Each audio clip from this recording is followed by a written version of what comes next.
Are you shelving that grand business plan because you're unable to get a loan? Well, there's no need to. Jamaica's venture capital framework could assist you in turning that dream into reality. Stay tuned for details of the plan that's afoot.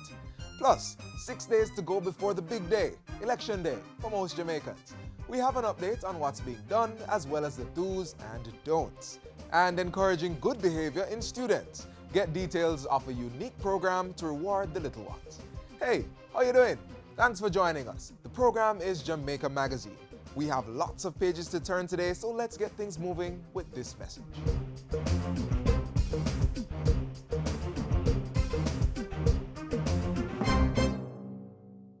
Do you want to know more about the Jamaica Logistics Sub-Initiative? What of the proposed transshipment port at Goat Islands? Or the jobs to be provided when the hub is fully implemented? Then sign up for the Logistics 101 training course. This free course is available when groups or organizations make a request. The Ministry of Industry, Investment and Commerce website, the Logistics Hub Task Force, and you can register. As long as you have a cohort, we'll take it to you. Increase your awareness about logistics. Call 968-7116.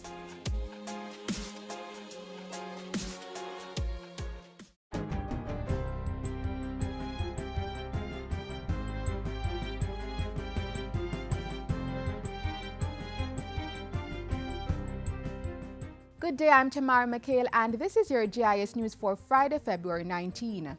3 St. Catherine communities will be the main focus of the Health Ministry-led National Cleanup Day activities this Saturday, February 20. The initiative, dubbed Operation Mosquito Search and Destroy, will focus on the Old Brayton, Reeds Pen and Rivoli communities. Speaking at Wednesday's launch, Acting Chief Medical Officer Dr. Winston Delahaye encouraged everyone to come out and help reduce the mosquito population. This isn't an issue that only the Ministry of Health can solve. It must be each individual, each Jamaican, around their homes, identifying sites with water. A drop of water is enough for a larva to grow in. And so we must identify those sites, punch holes in cans, turn things over, and get all of the bulk waste out of the homes. As the country's mosquito control program intensifies, similar activities will take place in other parishes. So we expect that after Saturday the 20th, Sunday, Monday, Tuesday, Wednesday going on into the next week and the week after, and as long as we need to, we want persons to be active in their communities, in their homes, destroying these breeding sites. The cleanup effort is being supported by other government ministries and agencies. Construction will begin shortly on a new fire station in Port Maria, St. Mary at a cost of $1 million. Local Government and Community Development Minister Noel R. Scott says it's one of 3 to be constructed this year as part of the World Bank-funded Disaster Vulnerability Project. Speaking at a recent road rehabilitation function, he also announced that a new market would be built in Port Maria. And we expect that we'll be able to start very soon, and the estimated expenditure on that market is approximately 40 million Jamaican dollars. Finance Minister Dr. Peter Phillips has hailed Red Stripe's decision to return the production of beer to Jamaica, saying it's a vote of confidence in the economy. The move should commence in September. It is expected to create 300 direct jobs, while about 3,000 persons should be employed through spin-off industries by 2017. It is a testament, first of all, to the first-class work habits, talents of the Jamaican worker that is here at Red Stripe, that we can capture the market globally. And I think that indicates that as a country, we are on the right track as far as the economic reform measures that are being undertaken. Dr. Phillips pointed to the reduction in interest rates, the improvement in the business environment, and the removal of duties from inputs to production as measures that had a positive impact on Jamaica's productive sector. Practitioners in the island's real estate industry are to benefit from training to improve the services they offer to the public. This, as a real estate training institute was launched on Tuesday and is to begin rolling out its first set of courses in March. The institute has been welcomed by Land Minister Robert Pickersgill, who has described it as a positive step in the management and regulation of the real estate industry. It goes without saying that Jamaica continues to be a trend setter in the Caribbean. as this institute is the first in the region that is exclusively dedicated to real estate education and training at the tertiary level. It will provide the necessary blueprint that will add to the level of fair play for all stakeholders involved in the business of real estate.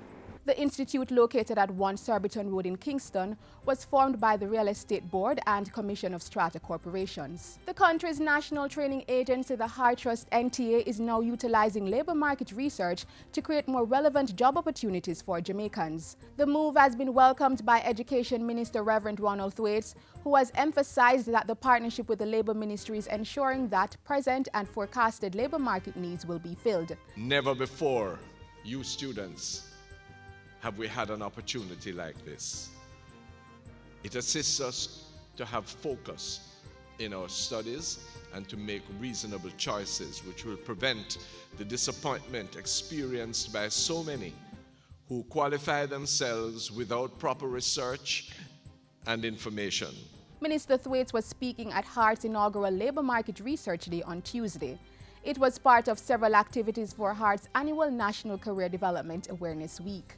And finally, the Ministry of Youth and Culture has provided culture passports to 100 wards of the state, giving them access to cultural sites, institutions and communities free of cost or at reduced rates. The passports were presented to the Child Development Agency for distribution to wards aged 14 to 18 years. Managed by the JCDC, the initiative is designed to encourage young people to experience Jamaica's culture and heritage.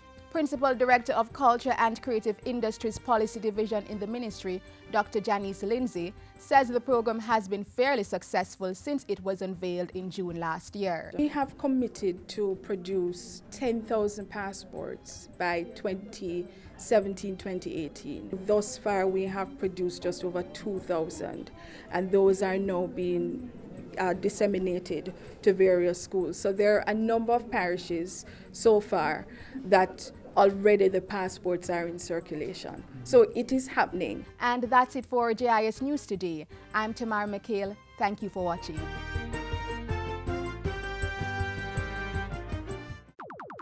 All the people them with a Zig V, hold up your hand.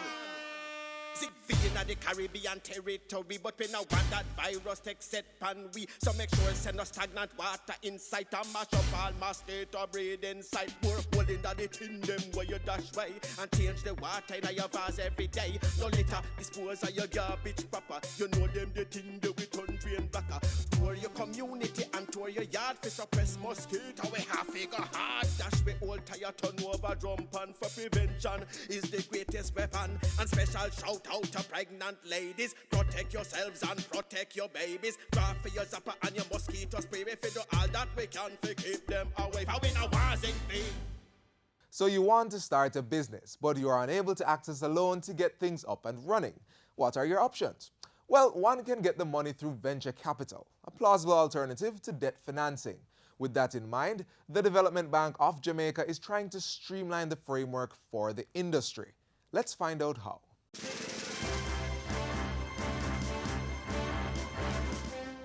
The Development Bank of Jamaica (DBJ) continues to facilitate economic growth and development by offering support to the productive sectors of the economy.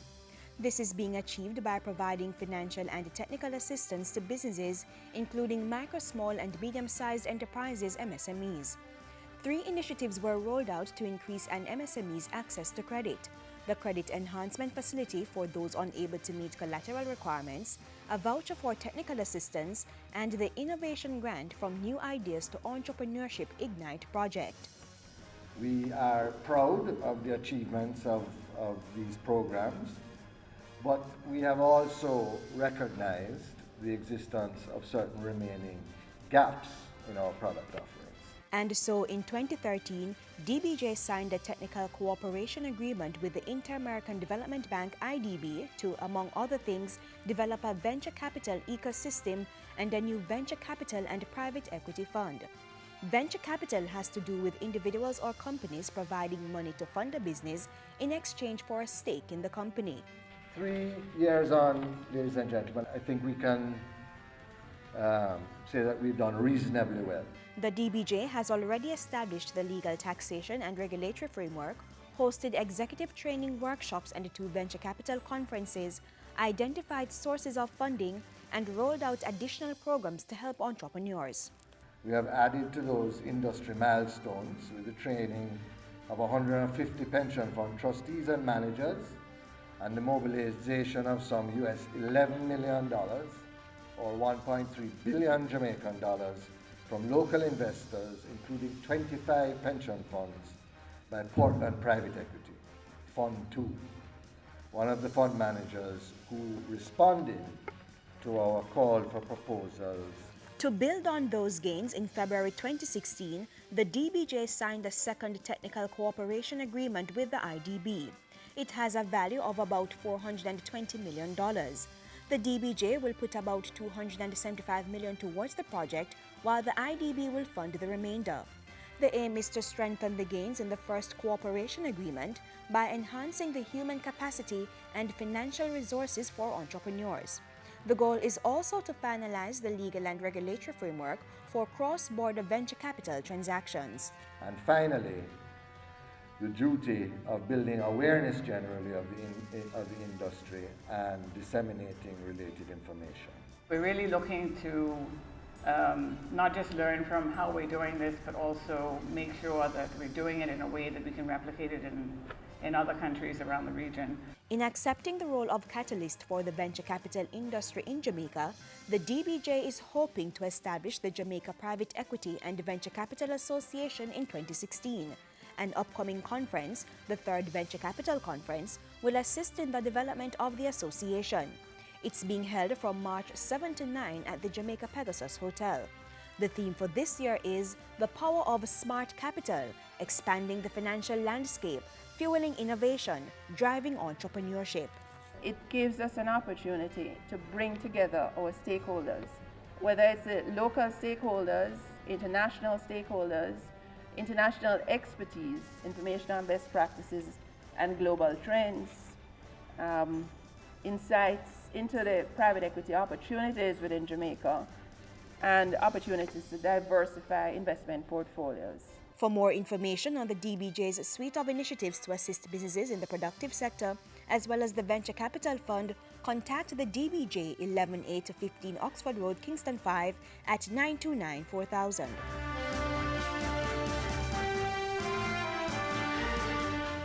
Tax Administration Jamaica TAJ is working to improve its efficiency. As of Monday, February 22, the Crossroads Tax Office will be relocated to the H.I. Henriquez Building, 15A Old Hope Road, Kingston 5. That's right across from the old location. More space, less hassle, same cutting-edge customer service.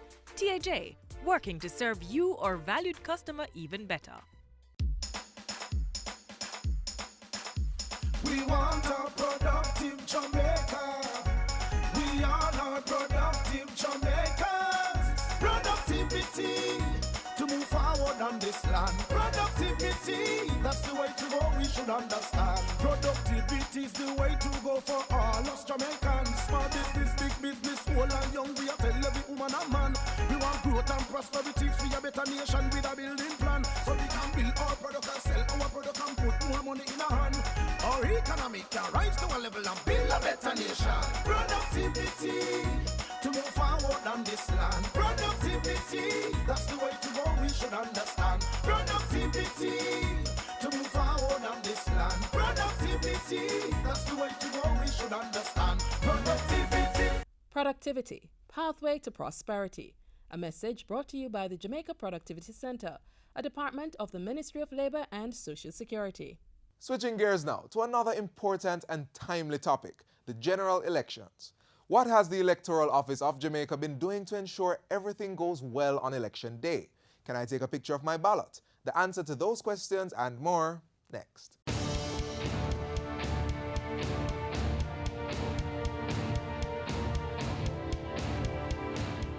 So the date was set. Candidates were nominated for all 63 constituencies, and now we're on our marks at the starting line, waiting. On Tuesday, February 22, police officers, members of the military, and election day workers will go to the polls to select the representatives who they believe should form the next government. Then, come Thursday, February 25, ordinary Jamaicans will follow suit. The Electoral Office of Jamaica has been very busy, dotting the I's, crossing the T's, ensuring that everything is in place to carry out general elections that are free and fair. My greatest concern going into the election at this point is the day before the election. I'm hoping that the workers will be able to be available on time for us to issue the materials and so on, and for us to be able to set up all the locations, especially those in the schools, by nightfall. And for that reason, the Ministry of Education says on Wednesday, February 24, the day before the elections, all schools will be closed from midday so that election day workers can prepare the facilities. Principals of schools being used as polling stations should also ensure that all the rooms are cleared and cleaned, and the charts and teaching aids should be removed. To ensure election day workers are available on the day before the elections, I am urging employers to facilitate these workers by allowing them to leave early where possible, and again for them to apply for time off if they can. the workers will then be able to attend their briefings and collect supplies for the elections on Wednesday afternoon. That way, everything will begin smoothly on Thursday morning. 7 constituencies will use the electronic voter identification and ballot issuing system EVBIS.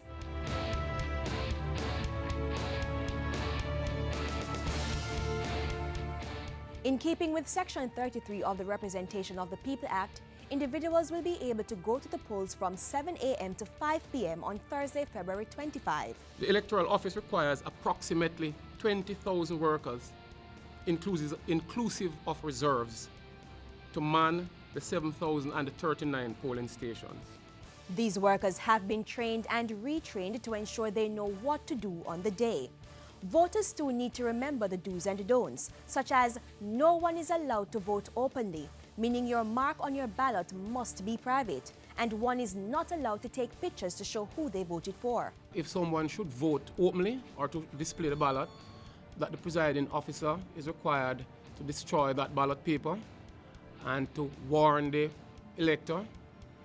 The elector is then issued with a second ballot, and if the act is repeated, that elector would lose the right to vote, and there are penalties if the police decide to act for voting openly. Section 35 of the Representation of the People Act states that upon conviction, one can be fined up to $80,000, be imprisoned for up to 5 years, or face both a fine and imprisonment. And for those who want to loiter at the polling stations, well, the law is very clear in terms of persons congregating within a certain distance of the polling station, and we have had meetings with the police, and we have asked them to ensure that this does not take place. They are required to ensure that the people move away once they have voted and not congregate within the precincts of the polling station.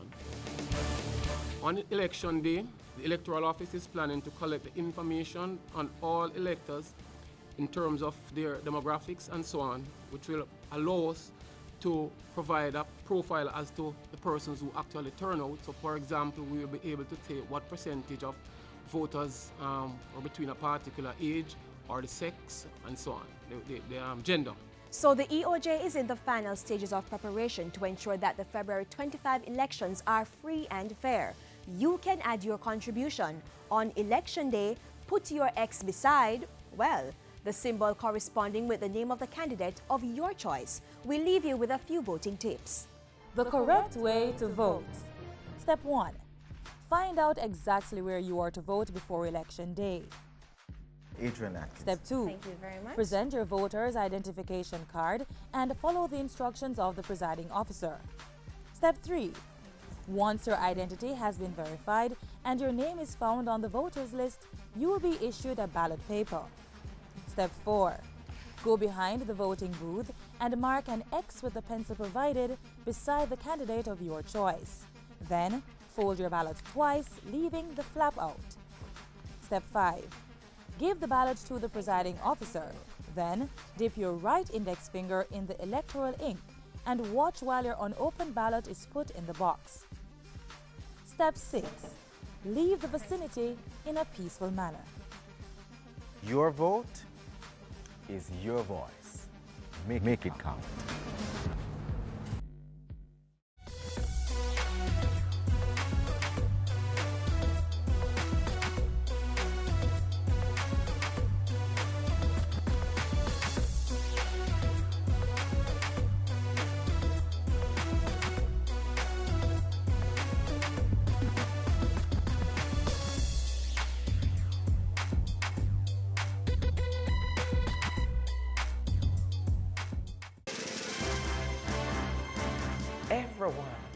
must get involved in taking urgent action against the spread of this mosquito-borne virus. Organize cleanup campaigns in your home, school, and workplace. This is a moment for a national response with individual and collective action. Hola, me llamo Taje. Let's have fun at school this year. 1, 2, buckle my shoe. 3, 4, shut the door. And let's learn new words like building. B-U-I-L-D-I-N-G.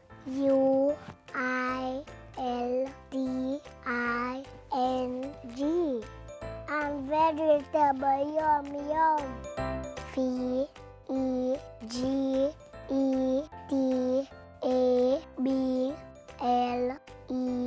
Adios, amigos.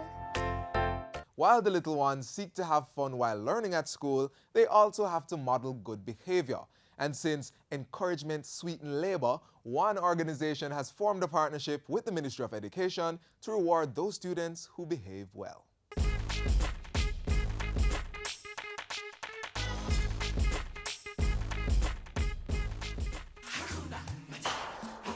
Coming up in today's School Zone. You're all here because you have been chosen by your principal as being the most disciplined class at your school. Plus, hello and welcome to In the Zone News. When he was a cool young one, I worked in the colony. It's a brown girl living, cha-la-la-la-la. She looks like a sugar in a plum, plum, plum. Good morning, everyone. Good morning, Mrs. Rice. Ah, beautiful to have you here at Home Garden and Farm. We're in the hills of cool Manchester, looking at a program that's rewarding fine conduct and discipline in schools using nature. Here on the outdoors, looking on the beautiful landscape and landforms. What are landforms? Landforms are the shapes or surfaces of the land. With the confines of wood or concrete walled classrooms replaced by the open expanse of sky, trees, and nature's other little delights, these youngsters are enjoying a new learning experience. Grab a book, something. Pam's pet is a cat named Cindy. She has a long fluffy tail. It looks like a powder puff. She licks it every day to keep it clean. It's an experience that pairs regular lessons with the teaching of positive values and nature excursions. I remember what we say this is? Cassava. Right, it's cassava. And how many types of cassava are there? Two. Two types, namely? Sweet and bitter. Sweet and bitter. It's the brainchild of the owners and operators of the Home Garden and Farm Nature Park. We selected 18 schools between Manchester, St. Elizabeth, and Westmoreland. When they came here to the park, we had the welcome. We had them do an outdoor class session, which is away from their classroom. And this was done under observation, and they were graded according to certain criteria, measures, some of which are whispering in class inappropriately, fighting in class, unattentive during class session, among other criteria. What they knew about was the fact that they were going to be observed in the class, but they were not aware that they were also going to be observed for the rest of the day. Schools that score the highest are awarded with trophies and other prizes. We are so elated, and it's all about discipline, and it shows that discipline and hard work can truly reap success. The Ministry of Education is on board.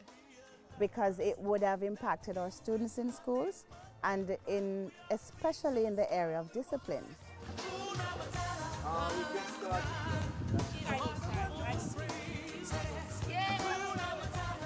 I want to find out from you, Rajni, what is it that you like so much about learning in this kind of environment? Miss, it is fun, miss. What makes it fun? Miss, they do hard working. What about you, Nordia? What do you like about this environment? I think it helps you to express natural feelings and the environment and how you express yourself to be free around this type of environment. They're not the only ones with high praises for the program. I think it's a very good program to get involved in because we all have students who are disruptive, who are not well behaved, but honestly when our students heard that there was a competition promoting discipline, everybody wanted to be the winner, right? Because we know everybody wants to win. So we observed better behavior from the students. Some of them things that they used to do normally, they sort of cut down on it. It's not 100%, but improvement has been seen. I learned discipline and to behave properly. Practice good behavior and you'll reap good success.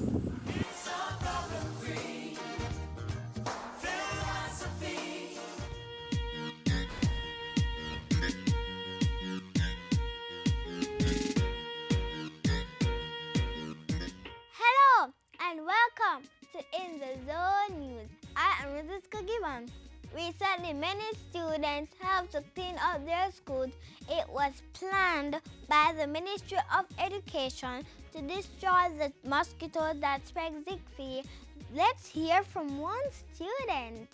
It's very important because we need to get away all the containers that hold water in it so that we can prevent the Zika mosquitoes from laying their eggs in the ponds or water, stuff like that, so that we can prevent ourselves from getting sick. That's right, students. Prevent Zika. Keep your environment clean. And remember, practice good behavior and you'll reap good success.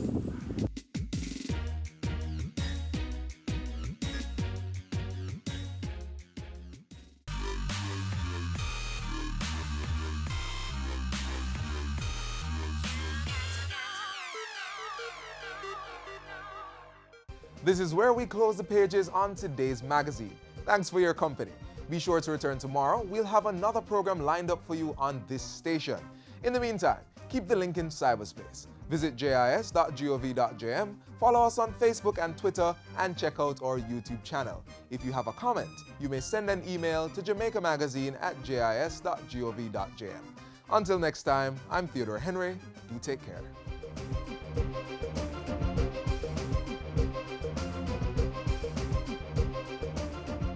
This has been a production of the Jamaica Information Service, the voice of Jamaica.